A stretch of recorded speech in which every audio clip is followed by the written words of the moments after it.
Well, a month ago, on April the 24th of 2005, there was a ceremony that we would call an enthronement. The Roman Catholic Church has a monarch who indeed is viewed by the members of the Roman Catholic world as the deputy of God on earth. His name, the title of the job, of the position is Pope. And it is, and it remains, the most powerful religious position, job in the world, bar none. John Paul II, who had been the Pope for 27 years, died, and his successor was chosen. His successor's name was Joseph Ratzinger. He is now known by his title of Benedict XVI. And out there in St. Peter's Square, you could see it now by television. Couldn't do that in the Middle Ages, right? You can see it by television. 350,000 people were assembled to view his enthronement as the ruler of the Catholic world. And it was one of great splendor. And in fact, he got up and delivered a message which was a message that was appropriate. He spoke of his humility. And in fact, the overwhelming task that he needed to face, and obviously he wanted everybody's help. So, it was an impressive ceremony, but everybody standing there, and millions and millions and millions, hundreds of millions of Catholics around the world, and hundreds of millions of people around the world were asking a question. Now that he is enthroned, now that he has officially replaced John Paul II, what is it that we can expect from his rule? I mean, he is one of the few remaining absolute monarchs in the world. I mean, I'm trying to recall other absolute monarchs in the world that are still around. Not many. And so his power in terms of the church and beyond the church, because of the size of the Roman Catholic Church and its own political influence, is overwhelming. So the big question now is, John Paul II has died. We reviewed his legacy. We have looked at the condition of the church, and now there is Benedict XVI. What is he going to do with all the power that is available to him? Now, he was chosen by an interesting group of people. The Bishop of Rome initially was chosen, like all bishops, by his community. In fact, when it first started, it wasn't only priests, it was just the people of the community participating in the choice of the bishop. That began to change over time as the position became more and more important. The laity was excluded. And in fact, the choice of the bishop was now reserved to the priests of the Diocese of Rome.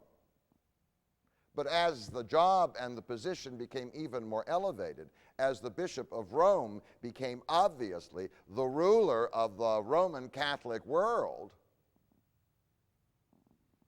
then leaving it only to the priests in the diocese, I mean, that wasn't appropriate. So they developed a new system. It's called cardinals. What you do is you take important bishops all over the world and you assign them to a parish in Rome. they become the official priest of the parish, which means they are now entitled to vote for the bishop. I mean, they don't spend any time there.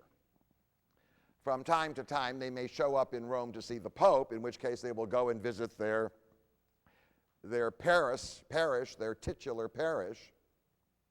There is a priest there, but the priest who is there officiating is really their deputy.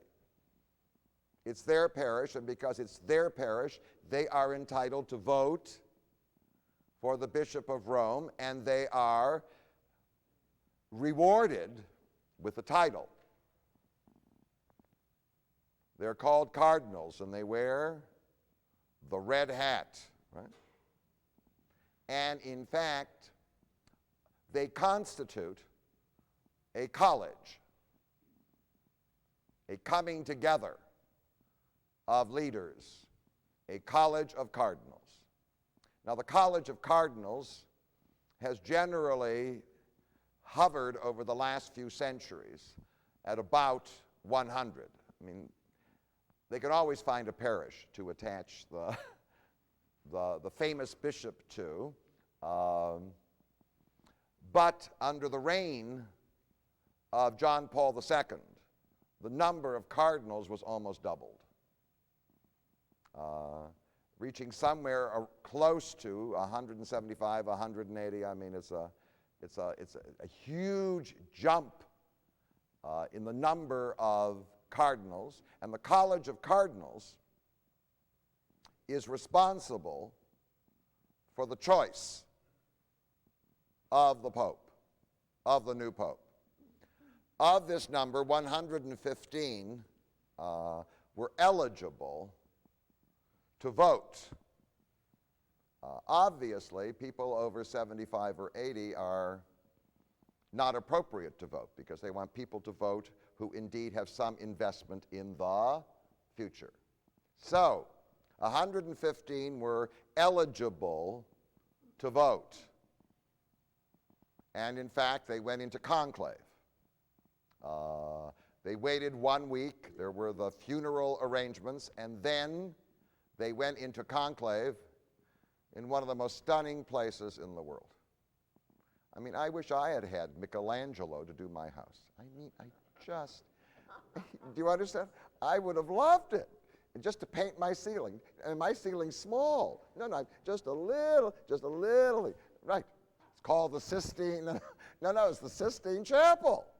Can you imagine holding a meeting in the Sistine Chapel?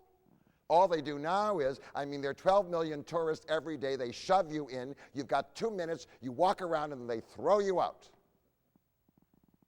They can just walk in leisurely. Sit down in that chapel and vote. Sometimes the conclaves for the choice of the Pope have taken a long, long time. They take ballot after ballot after ballot after ballot because the requirement is 2/3, which if you have a number of 115 is somewhere around 77. So 77 people have to vote for the candidate. However, John Paul II, trying to prevent conclaves that took forever and ever and ever and ever, said that after a while they can simply stop the 2/3 requirement and turn to a majority requirement because it'll just go on and on and on and on. But they didn't have to do it this time. It was one of the shortest conclaves in history. It was about the same length as the conclave that elected Pius XII back in 1939. That was Eugenio Pacelli, who became Pius XII. Like Benedict XVI, he was a member of the papal government. He was the Secretary of State. And in fact, Joseph Ratzinger, who became Benedict XVI, served in the second most important, and some people think the most important, cabinet position for the Pope. And that was the head of the office or the congregation of the doctrine of the faith. So it was very short, 24 hours, By the fourth ballot, he was what? He was there. Now, nobody who goes to the conclave is supposed to tell anybody afterwards what happened.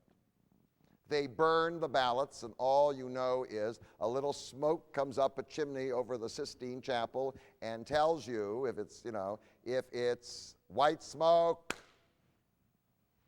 there is a pope. But you understand, the press is persistent. And I don't know, was it 2 minutes after the meeting? People who were there, the cardinals who were there, were already talking about what happened. Joseph Ratzinger got 40 on the first ballot and a little more on the second ballot. And then one of the conservatives who was running threw his weight to Ratzinger, and then he ultimately won. So it was at the end a fairly substantial majority, overwhelming majority of the people who were there. Now, there were many people rumored to be eligible, so let me mention some of them to you because there were a lot of people, right? There were other cardinals. Now, the Pope doesn't have to be a cardinal. In some cases, popes were chosen who were ordinary priests. They weren't even bishops. And in some cases, they were lay people who were quickly ordained. No, that was back in the age of the Borgias. All right, so who are these people? Well, let me mention some. There was the Archbishop of Brussels by the name of Danneels. Nobody really thought he would make it because he was a liberal. There was Hummus, the Archbishop of Sao Paulo, who was slightly liberal. Some people thought he might make it because they thought, since the overwhelming numbers of Roman Catholics are to be found in the Third World, and almost 1/2 of all Roman Catholics are to be found in Latin America, they thought that it was time for a Latin American pope. And then there was Scola, the Patriarch of Venice. He was conservative, but he was regarded as charming conservative, as opposed to harsh conservative. There was Madariaga, who is the Archbishop of Tegucigalpa, which is the capital of Honduras. I've never been there. It's one of the places I haven't been. I've not been to Tegucigalpa. So Tegucigalpa is the capital of Honduras. He's a young man. That was held against him, actually. He was only 62. I understand that. It's only 62. That's young. No. So he was a young man. He was conservative, but he was mestizo. Oh. So that would be a very good image for the church, since, as I mentioned last week, the church has overwhelmingly changed. It's become a church that is no longer simply overwhelmingly European. It's a church that has its roots in Latin America and Africa and in the Third World, and that might be what? A very good message and a very good choice. And then there was the Archbishop from Nigeria, a man in his early 70s. His name was Arinze. And there were many people who thought that would be a splendid choice. It's time for a black pope. Because, after all, the strongest faithful to be found in the Roman Catholic Church are not to be found in Europe or in North America. The strongest faithful are in the places where people are most religious, and that is in the Third World, in Latin America, and in Africa. So an African pope, of course he didn't make it, but he was in the running. And last was the darling of the liberals, the former Archbishop of Milano. His name is Martini. That's his name. I did not make it up. It's a very good Italian. No, it's a very respectable Italian name. His name was Martini, and in fact, he most likely was the leading contender against Ratzinger in the election. But In the end, it was Joseph Ratzinger who won, and the question is why? Well, I think the answer is not difficult to find. One, he was the choice of John Paul II. That's a pretty good backing, right? John Paul II had died, but he wanted Ratzinger. There was no doubt about it. Ratzinger delivered his eulogy. And in fact, Ratzinger gave the speech to the cardinals just before they voted in the Sistine Chapel. He did all these things because obviously the previous pope had arranged for it before he died.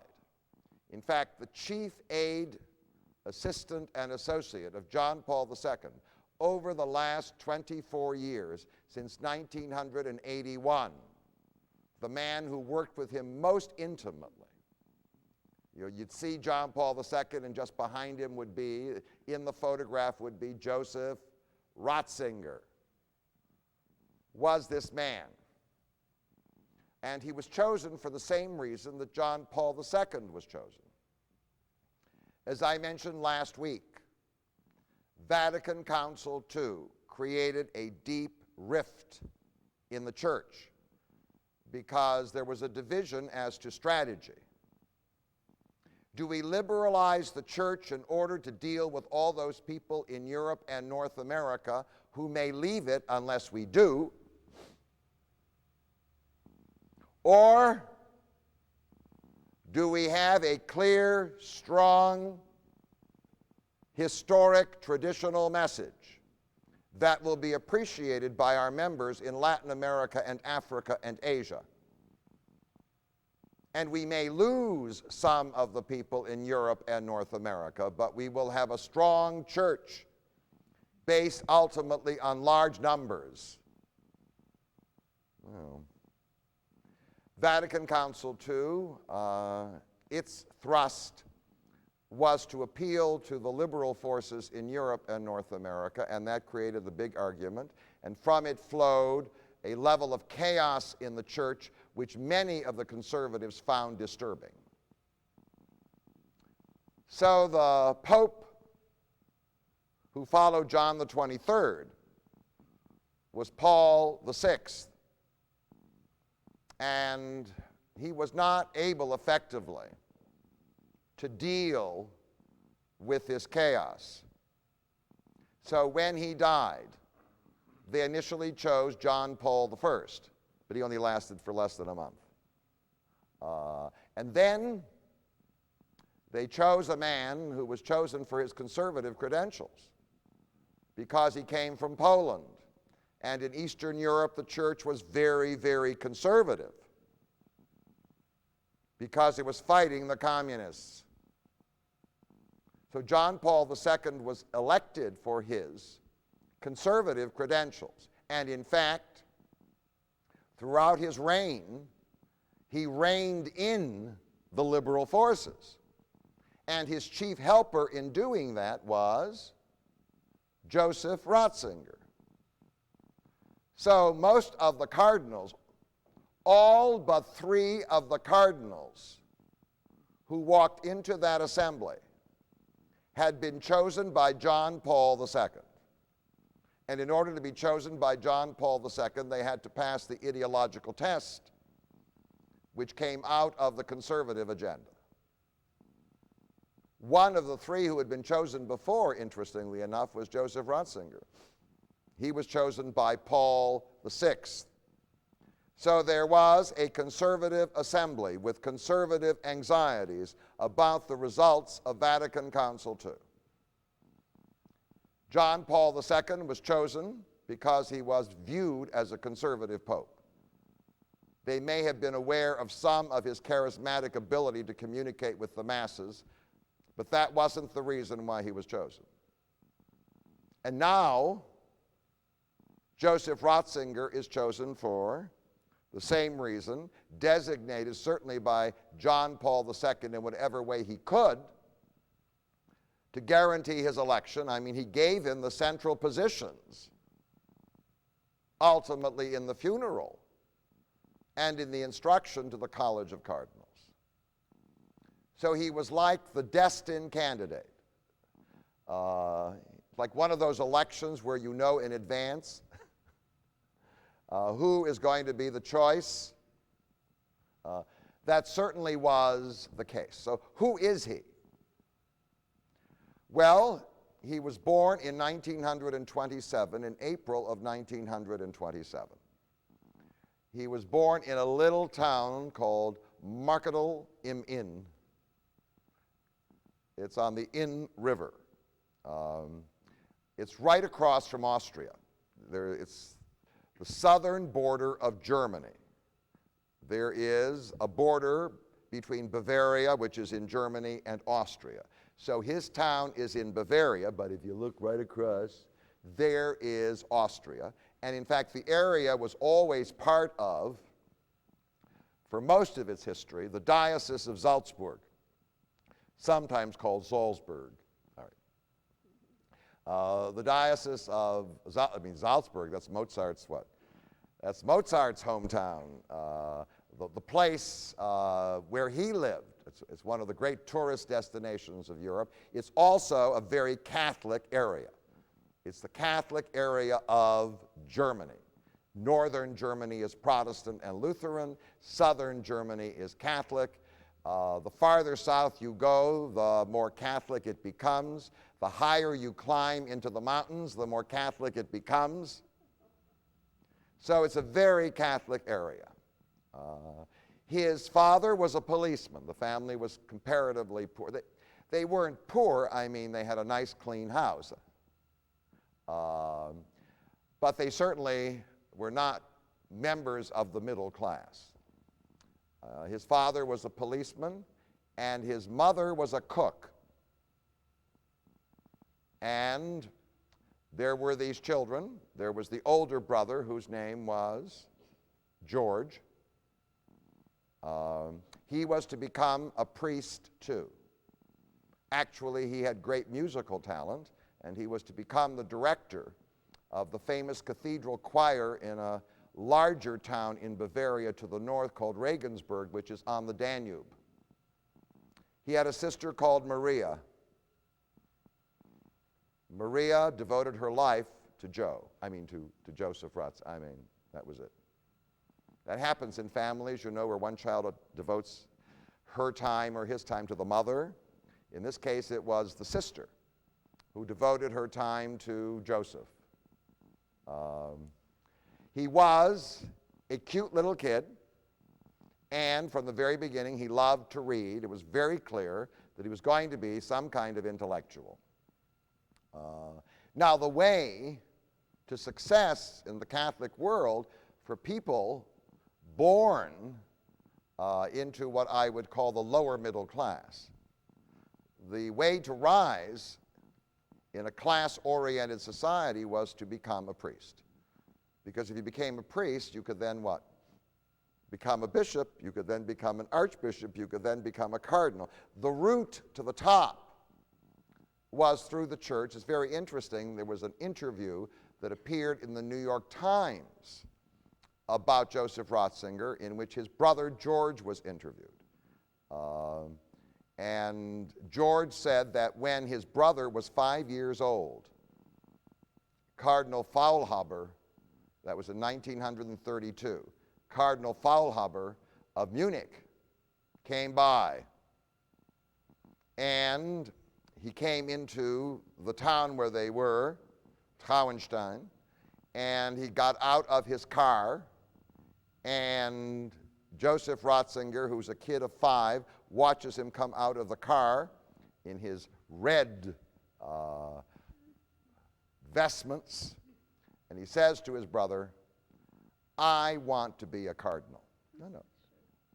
And so very early in his life, he decided that he wanted to be a priest, and so what they did was they sent him to a local school, and then ultimately, at the age of 12, they enrolled him in a seminary.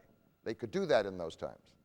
Even Sacred Heart on Chicago Boulevard in Detroit would take kids out of high school or junior high school, and they would have a kind of preparatory program where they could train ultimately for the priesthood. So he entered the seminary, and it was a difficult time, because when he was 6 in 1933, Adolf Hitler took over Germany. Now, the Roman Catholic Church, as I pointed out last week, was much divided over this. They did not like Hitler, and they did not like Nazism, because Hitler did not like Christianity. He thought it was a Jewish plot. In fact, he wanted to revive the old Germanic Aryan religion with Siegfried and Brunhilde, and that was his whole thing. And in fact, the Nazi Party created Hitler Youth, and Hitler Youth would take the kids away, take them out to the forest like the Boy Scouts, and they would do Siegfried rituals. So the church didn't like Nazism because Nazism competed with the church, and in fact, the Nazis insisted that Catholic children go to Nazi schools to be indoctrinated. On the other hand, there were many people in the church who said, we don't like the Nazis. But on the other hand, they are the chief and strongest bulwark we have against communism. And our chief enemy are the communists. So the Roman Catholic Church ultimately offered no resistance on the top levels. It did offer resistance on the lower levels. There were priests, there were nuns, there were lay people who certainly despised the Nazis and offered their own resistance. But the church itself cooperated. But, as Ratzinger reports, his father and his mother hated Hitler. So he reports. And in fact, they were very, very devout Catholics. And they did not want their children caught up in the rituals of the Nazi Party. One of the ways to avoid that, by the way, was to go to the seminary, except the Nazi Party was relentless. When he was 14 years old, he was forced to join Hitler Youth. And in fact, in the middle of the war, in 1943, they were so desperate for people, they were conscripting kids who were 16 into the German army. They didn't send them to the front. They would have them man anti-aircraft units, and they did that to Joseph. Now, Joseph was not mechanically inclined. He couldn't fix anything, and he wasn't interested in sports. He loved to read. And so he's put in this anti-aircraft unit, and then he's shipped somewhere else, and then he's shipped back home, and then he's conscripted back. And then in 1945, before the war ends and there's chaos in Germany, he simply leaves his unit and walks back home. As he reported, he was a reluctant member of the Hitler Youth. He was a reluctant draftee. Along the way, he encountered Jewish deportees and worked alongside of them, making repairs on roads. That was in Hungary, where he was sent. But when the war ended, and in fact Germany was in ruins, he ended up in the American occupation zone. And he simply returned to the seminary. 6 years later, in 1951, near his 25th birthday, he became a priest. And he had now demonstrated that he had great intellectual abilities. What he wanted to do was to go to the university and get a doctorate in theology. He did so by going to the University of Munich, and he graduated from there in the mid-50s, at which point he got teaching jobs, and in fact, that's what he did for over 20 years. He was at the University of Freising. He went to the University of Bonn in the Rhineland, where he taught for 10 years. He went to the University of Münster in the north. He then was wooed by one of the liberal theologians who taught at a very famous university in southern Germany. The name of it is Tübingen. And the man who invited him to come down because he was so impressed by his brilliance was a man who would later be chastised by him. His name is Hans Kung, who perhaps is the most famous of all the liberal theologians in the Roman Catholic Church, who got into great trouble with Paul VI and also with John Paul II. In 1966, he comes down to Tübingen, and he arrives just in time for the 60s. Before that time, he had been at Vatican Council II. And at Vatican Council II, although he was not one of the radicals or one of the liberals, he was one of the people who felt, or said he felt, that the council was useful, that certain changes need to be made, that certain apologies needed to be given, that cooperative relations needed to be established with other religions and so forth. But when he came to Tübingen in 1966, the students were demonstrating. Do you remember Columbia? University of California. It had now arrived in Germany. Many of the students on campus, I mean, this was like a Catholic university, many of the students on campus were Marxists. And they screamed at him and shouted at him. Now, one of the things about Joseph Ratzinger was that he grew up in a very formal, mannered society.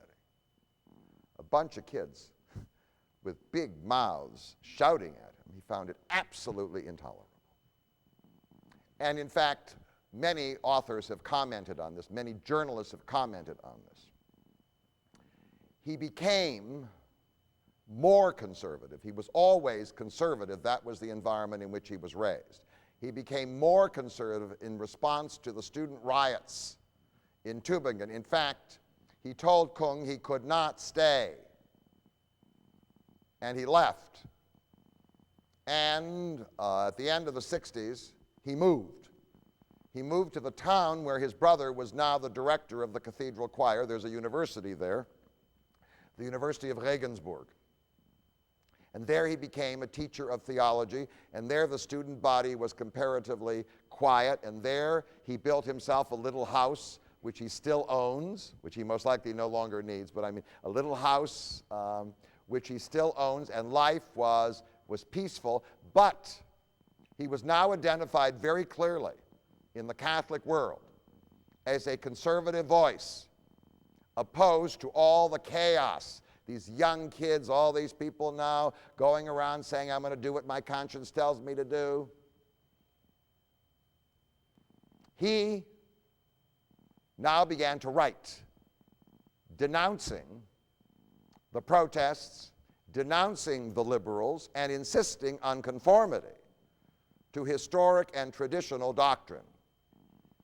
He became so famous that in 1977 he was appointed the Archbishop of Munich. Remember, the first cardinal he saw when he was 5 years old coming out of the car was the Archbishop of Munich. He is now appointed the Archbishop of Munich. And in Germany, that is certainly the most important Catholic position, because the Germans in the south are Catholic, the Germans in the north are theoretically Lutheran. And so now he's the Archbishop of Munich, and no sooner does he become the Archbishop of Munich than he becomes a cardinal appointed by Paul VI. And then Paul VI dies in 1978. And John Paul II comes to the job of Pope. And he has a series of jobs, cabinet jobs, basically. The cabinet of the Pope, the council of the Pope, is called the Curia, or the Curia, however you want to pronounce it. And the Curia consists of various departments, which are called congregations, each one in charge of a particular job. There is finance, right? Like the Department of the Treasury. There's the Department of Managing the Vatican. The two most important jobs in the cabinet, in the government, are the Secretary of State. That's what Eugene Pacelli, who became Pius XII, was. That's the person who handles the foreign affairs of the Vatican, makes contact with all the governments of the world to make sure that Catholic privileges and Catholic rights are respected.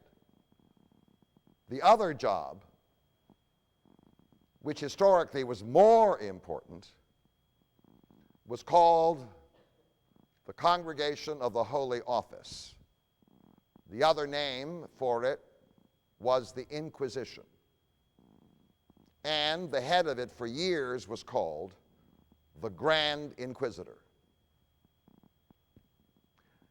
In more recent years, because that title was not regarded as good for public relations.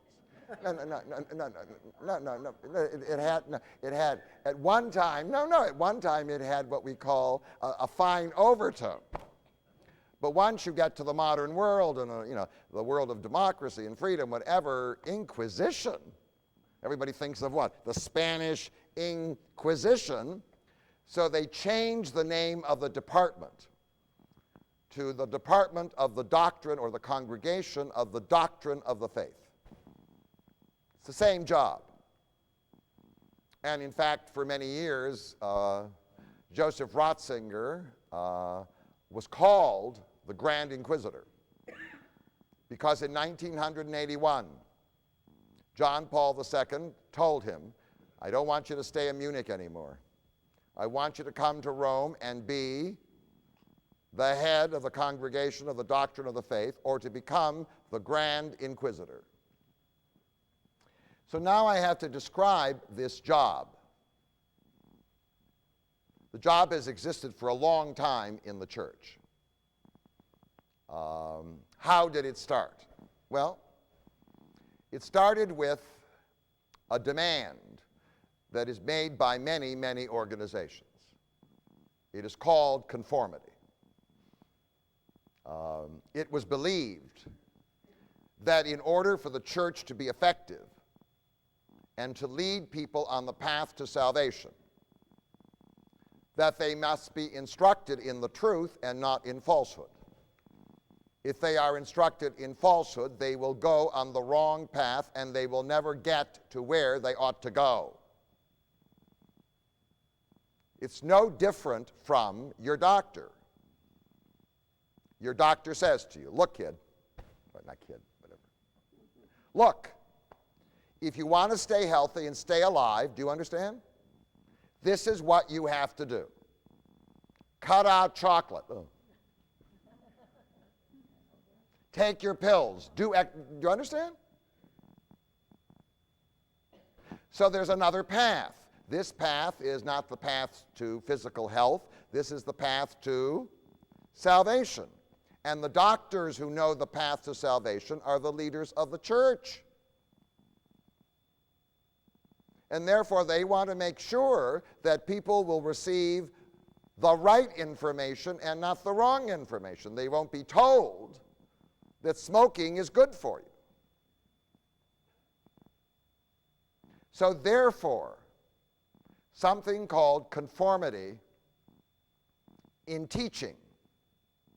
Everybody uses the word belief, and as I've mentioned before, you cannot make people conform in belief, because you cannot presently control what people think.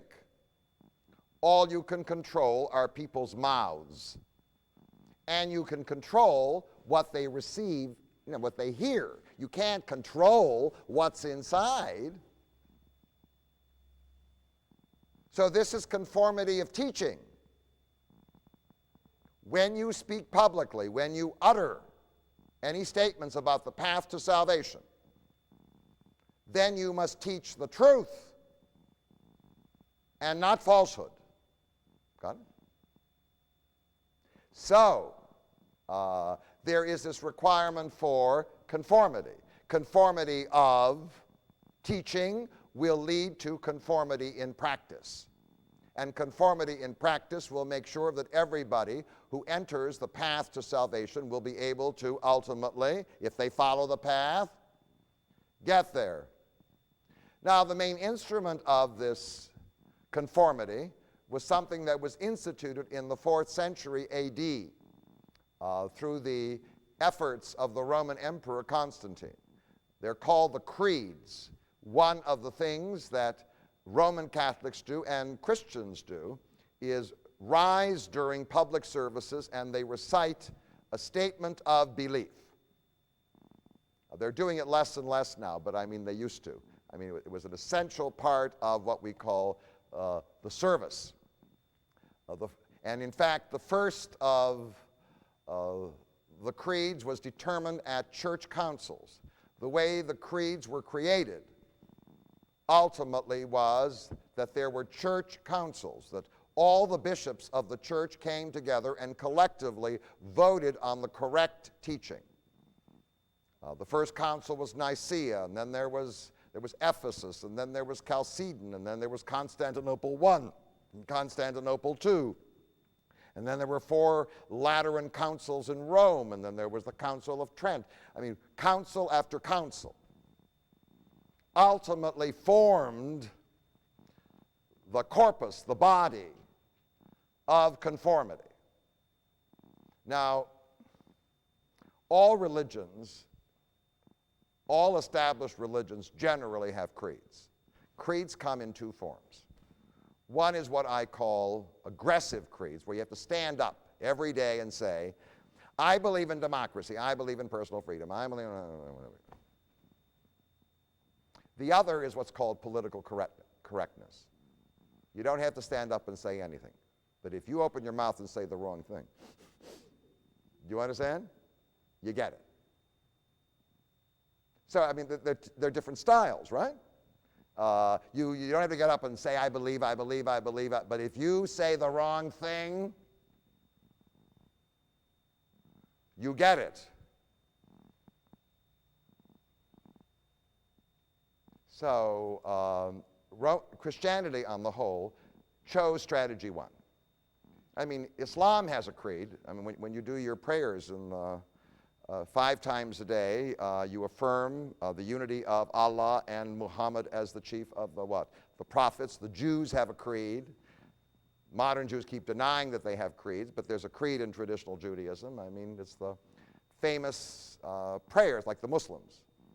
3 times a day there's a prayer or collection of prayers called the Amidah when you stand up. Each one of them contains one of the essential doctrines of traditional Judaism. So there it is. It isn't just the Roman Catholics who do it. So there are the creeds. Ultimately, as we know, the Western Church developed the job or the position of the Pope. And as that happened, the job of conformity now moved from the councils to the Pope. The Pope would issue proclamations and declarations and encyclicals and whatever else it was, defining the stand of the Church and of God on all important issues. Now, if everybody had obeyed the Pope, then there would be no Grand Inquisitor. But what happened almost from the beginning in the Church was that there were lots of people who publicly disagreed. They didn't conform. Could they be allowed to continue their deviation?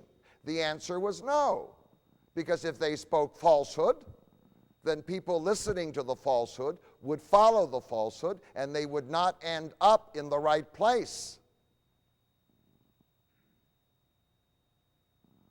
So, one now had to arrest and shut up the deviants. Got it? And I will say, because we all get very self-righteous, we live in a free and open country and freedom of speech and the whole thing. If there was a speaker running around the high schools of Birmingham or Oakland County telling kids that smoking was good for them, do you understand? There's a part of me that would have him arrested and removed, because I would regard him as what? Dangerous. I mean, I'm just saying. So, because we get so self-righteous sometimes. I mean, now what was needed was some way to stop the heresies, and the heresies didn't stop. I mean, I can mention the one that triggered the rise of what we call the Grand Inquisitor. It was rampant in southern France in the 12th century. The heresy could be called in America the Shaker heresy. The Shakers made lovely furniture, but they wouldn't have any children. Do you remember? If you became a Shaker, God did not want you to have sex. Well, what if everybody decided to do that? What would happen to the organization, huh? Now, the name of this group, they were called the Cathars. They sometimes were called the Albigensians because they were headquartered in a town in southern France which you can go and visit, which is called Albi. And in fact, the Pope mobilized the King of France to take his army and go into southern France and eliminate them.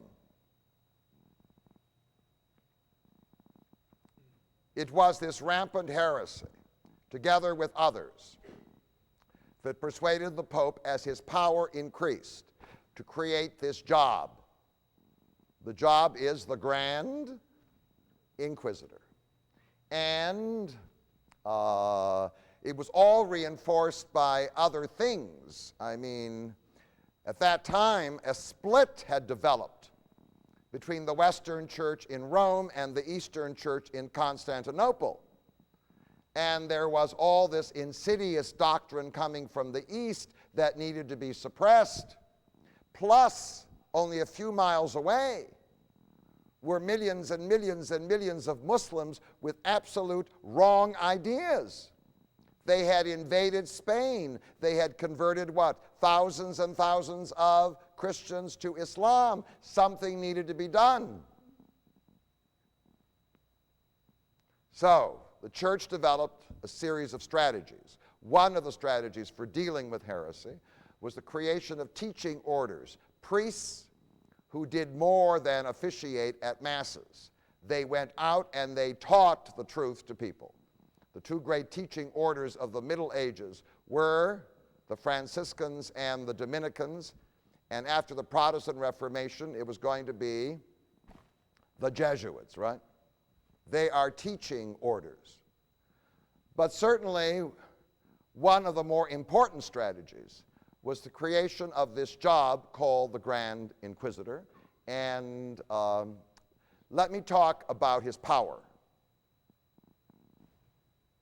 Since there was no separation of religion and government, you have to understand that in the Middle Ages, many of the people who were officers in the government of the king were bishops. Do you know that? Well, no, I mean, the separation between the clergy and the secular government simply did not exist. And in fact, the secular government was to be available to enforce the authority of the church, as the church existed to reinforce the authority of the secular government, that it went hand in hand. The Grand Inquisitor had the power to arrest people who were suspected of heresy. And if they refused to admit their heresy, to torture them until they did. And if they still remained adamant, then they could be executed. The method of execution was, it's fairly well known. One of the most important ways of execution was burning, where people are tied to stakes and they were burned. If indeed they confessed their crime, then they were offered the path of repentance. The path of repentance was that they lost their property, but they could keep their lives. But not in all cases, depending on the severity of the crime and the severity of the heresy. It was an overwhelmingly powerful job. In Spain, the Grand Inquisitor cooperated with the Spanish government that created a special kind of inquisition which was under the direct control of the Spanish government. It's called the Spanish Inquisition, which certainly was used in the 15th, 16th, and 17th century to find heretics. Many of them were Marranos, the descendants of converted Jews. Many of them were the descendants of converted Muslims. And many of them were suspected Protestants, because by the 16th century there now arrived the great threat that was to reinforce the Grand Inquisitor. In the 16th and 17th century, the job became overwhelmingly important because the Protestant Reformation had arrived and taken all of Northern Europe away from the Roman Catholic Church. So, here is this job that is what? Incredible in power. And then the job and the church encounter a problem. The problem which was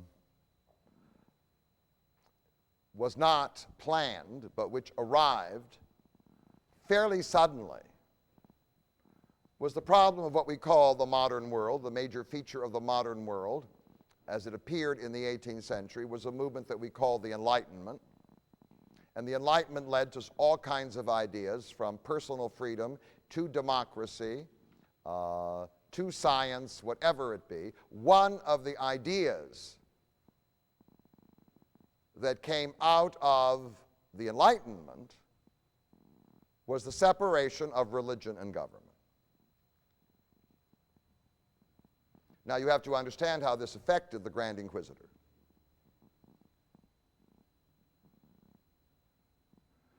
Once you separate religion and government, you may not use the power of the police or the army to do your work. So you no longer have the right to what? You can't arrest people.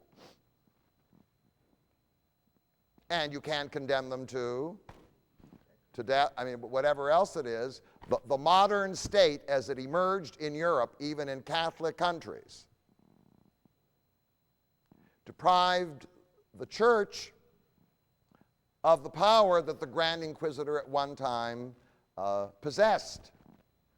So what developed already, and it goes all the way back to the 18th century, was a new strategy. So let me try to describe the new strategy. Arresting and execution are what? Out. So what's the new strategy? The new strategy is, and it was very powerful, there is somebody teaching in a Catholic university or a Catholic college. He is teaching in the mind of the Grand Inquisitor heresy.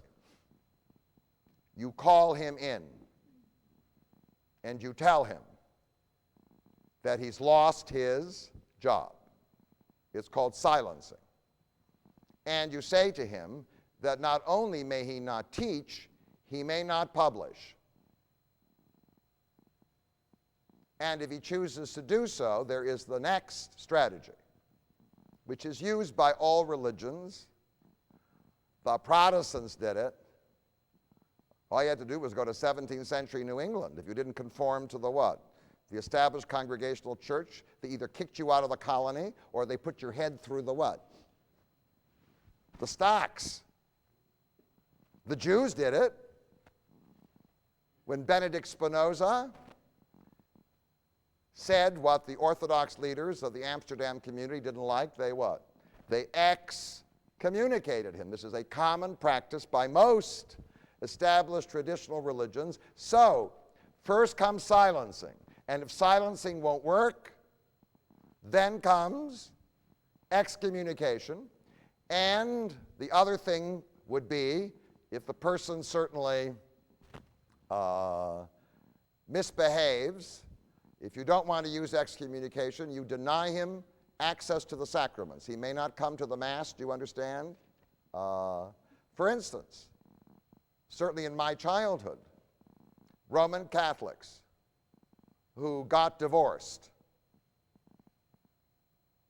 and then remarried could not come, if it was known that, right, they couldn't come to the Mass and receive communion. And then one of the new strategies was to create volunteer mobilizers who would mobilize people to keep a watch on heretics. One of these organizations has made the Da Vinci Code. If you read the Da Vinci Code, there's an organization called the Opus Dei. Many members of the Catholic hierarchy are members of the Opus Dei, and the church has claimed that obviously Dan Brown defamed the organization. The organization was created in the 1920s by a priest in Spain whose name was Echeverria. The purpose of the organization is to defend Christian orthodoxy. And what they do is they mobilize important people in the professions, lay people wherever they are, together with some clergy, to educate and to keep a watch. The Opus Dei has been, since the 1920s, an important part of what we call the fight against heresy. It's one of the more conservative organizations in the Roman Catholic Church. That's part of what we call volunteer mobilizers. The next thing you can do is censorship.